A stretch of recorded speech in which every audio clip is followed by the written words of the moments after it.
Hello, ഇപ്പോൾ ബിരിയാണി ഉണ്ടാക്കാൻ തുടങ്ങാം. അടുപ്പ് കത്തിച്ചു, പ്രഷർ കുക്കർ റെഡിയാക്കി വെച്ചിട്ടുണ്ട്. ലോ ഫ്ലെയറിലാണ് വെച്ചിരിക്കുന്നത്. ബാക്കിയെല്ലാം അരിഞ്ഞും ചതച്ചും ഒക്കെ വെച്ചിട്ടുണ്ട്. ചിക്കൻ റെഡിയാക്കി വെച്ചു. ഹാഫ് ചിക്കനെ എടുക്കുന്നുള്ളൂ, ബാക്കി ഹാഫ് ചിക്കൻ വെക്കുന്നുണ്ട്. അതിനകത്ത് ചേർക്കാനുള്ള പൊടികളെല്ലാം റെഡിയാക്കി വെച്ചിട്ടുണ്ട്.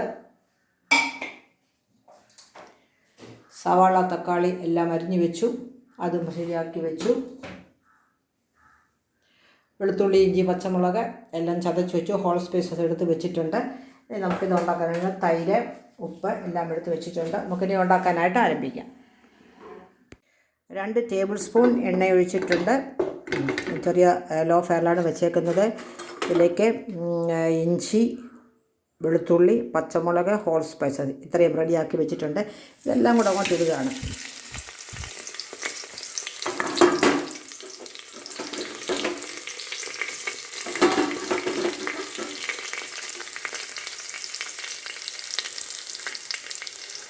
സ്പെക്റ്റുല എടുക്കട്ടെ.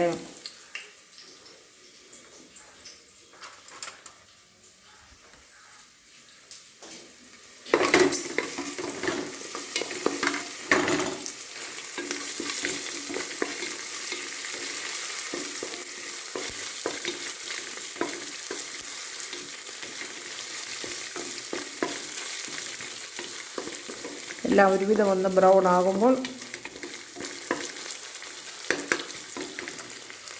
നമുക്ക് സവാള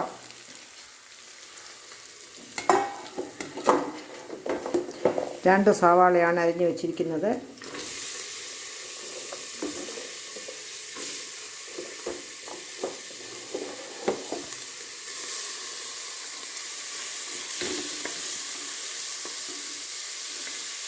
ചിക്കനകത്തൊക്കെ നെയ്യുള്ള ചിക്കനാണ്, അതുകൊണ്ട് ഒരുപാട് എണ്ണ ഒഴിക്കേണ്ട. 2 ടേബിൾ സ്പൂൺ എണ്ണയെ ഞാൻ ഒഴിച്ചുള്ളൂ, അത് മതിയാവും. സവാള ഒരുവിധം ഒന്ന് വഴലട്ടെ.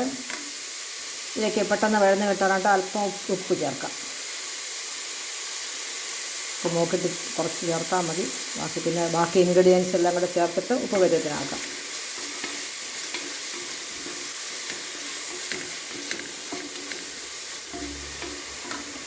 ഇതിലേക്ക് നമുക്ക് തക്കാളിയും കൂടെ ചേർക്കാം. 2 സവാളയും 2 തക്കാളിയുമാണ് എടുത്തത്.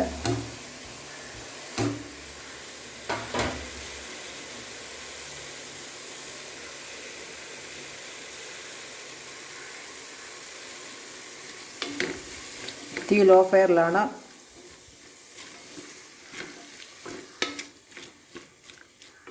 തക്കാളി നല്ലതുപോലെ വെന്തുടയണം, അതുവരെ നമുക്ക് ലോ ഫ്ലെയറിലാക്കാം. ഈ മണിക്ക് അല്പം ഹൈ ഫ്ലെയറിലോട്ടാക്കി വേഗം ഒന്ന് ശരിയാകട്ടെ.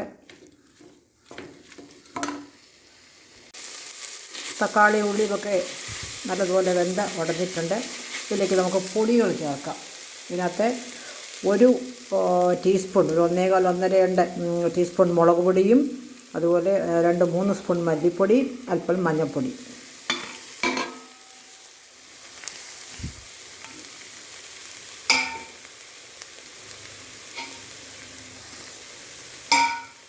ഇത് നല്ലതുപോലെ ഇളക്കാം. ഇതിലേക്ക് നമുക്ക് 1 സ്പൂൺ, ഒരു 2-3 സ്പൂൺ ടേബിൾ സ്പൂൺ വേണം തൈര് ചേർക്കാം. ഒരു ചെറിയ തരിയാണ് തൈര്. വീണ്ടും നമുക്ക് ഇളക്കാം. ഉപ്പ് നോക്കണം.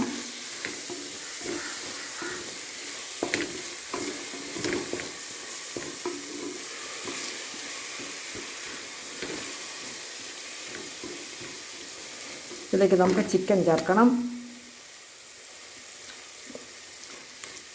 ഉപ്പൊക്കെ ഇവിടെ പാകത്തിനുണ്ട്. ഇതിലേക്ക് നമുക്ക് ചിക്കൻ ലെഗ് 2 ഇതിനകത്താണ് ചേർത്തത്.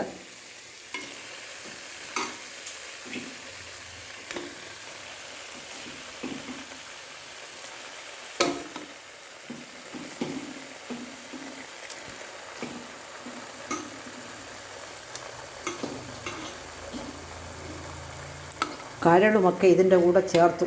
ചോറിൻ്റെ കൂടെ ആകുമ്പോൾ നമുക്ക് കഴിക്കാം. തന്നെ അല്ലാതെ കറി വെച്ച് കഴിക്കുന്നതിനാക്കാട്ടി നല്ലത്. നമുക്ക് മാറ്റി ഞങ്ങൾ 2 പേര് മാത്രമേ ഉള്ളൂ, വേറെ ആരും ഇല്ല. അപ്പോൾ ഏത് പീസ് വേണമെങ്കിലും നോക്കിയെടുത്ത് കഴിക്കാം. കരള ഇതൊക്കെ ഞാനാണ് കഴിക്കുന്നത്. കുഞ്ഞുങ്ങളൊക്കെ ഉണ്ടെങ്കിൽ അവരൊക്കെ കഴിക്കുമായിരുന്നു.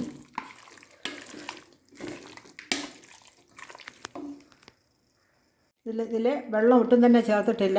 ഞാൻ സാധാരണ ചെയ്യുന്നത് ഇത് ഹൈ ഫെയറിലാക്കിയിട്ട് എല്ലാം കൂടെ ചേർത്ത് ഞാൻ അടച്ച് ഒരു വിസിൽ കേൾപ്പിക്കാം.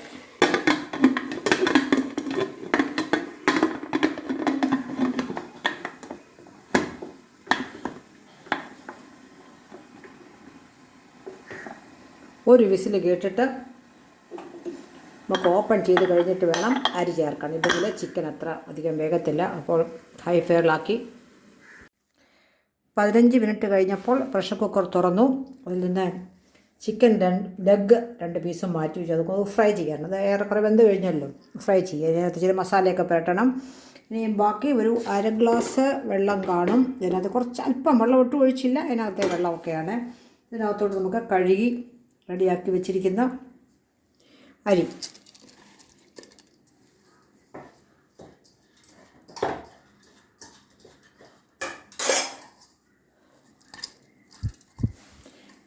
ചേർത്തു. വീണ്ടും ഇതിലേക്ക് 1.5 ഗ്ലാസ് വെള്ളവും കൂടെ അളന്ന് വെച്ചിരിക്കുകയാണ്. ഇപ്പോൾ 2 ഗ്ലാസ് വെള്ളം ഇതിനകത്തായിട്ടുണ്ട്. അരി മുകളിൽ കിടക്കട്ടെ. ചിക്കൻ വെന്ത് പോയിട്ടില്ല. വേകുന്നതേ ഉള്ളൂ. സമാസമം വേകുന്നതേ ഉള്ളൂ. കിടക്കട്ടെ. എല്ലാ പീസുകളും ഒക്കെ ഉണ്ട്. ഉപ്പ് പാകത്തിനാക്കിയിട്ട് നമുക്ക് പ്രഷർ കുക്കർ അടച്ച് ഹൈ ഫയറിൽ ഒരു വിസിൽ, അല്ലെങ്കിൽ മാക്സിമം ഞാൻ 2 വിസിൽ അടുപ്പിക്കും. എങ്കിലേ അരിയുമൊക്കെ ഇതുമായിട്ടൊന്ന് യോജിച്ചൊക്കെ വരത്തുള്ളൂ. അല്പം കുഴഞ്ഞു പോയാലും അത് ഞങ്ങൾക്കൊരു ടേസ്റ്റാണ്. റെസ്റ്റോറൻ്റൊന്നും അല്ലല്ലോ. ഒരല്പം ഉപ്പൂടെ വേണം ചേർക്കാം. മതി. ഉപ്പത്തെ അല്പം കുറഞ്ഞിരിക്കട്ടെ. ചോറുണ്ടല്ലേ. മതി. ഉപ്പ് പാകത്തിനാക്കി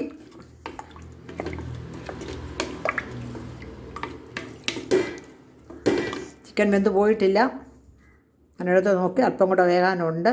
ഇത് നമുക്ക് പ്രഷർ കുക്കർ അടച്ച് അതിനകത്ത് മല്ലിയില അങ്ങനെയുള്ള ഒന്നും ഇടുന്നില്ല. ഒന്നും നമ്മുടെ ഇവിടെ ശരിയാകത്തില്ല. ഇതടച്ചു. തീ കത്തിക്കാം.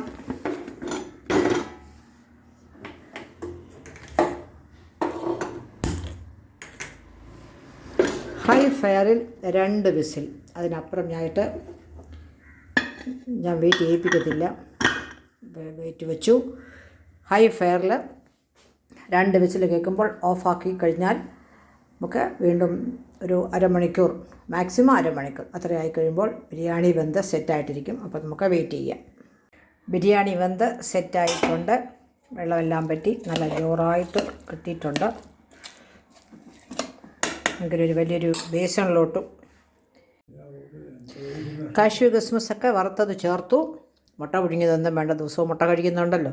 അപ്പോഴേ നമുക്ക് ഭക്ഷണം കഴിക്കാൻ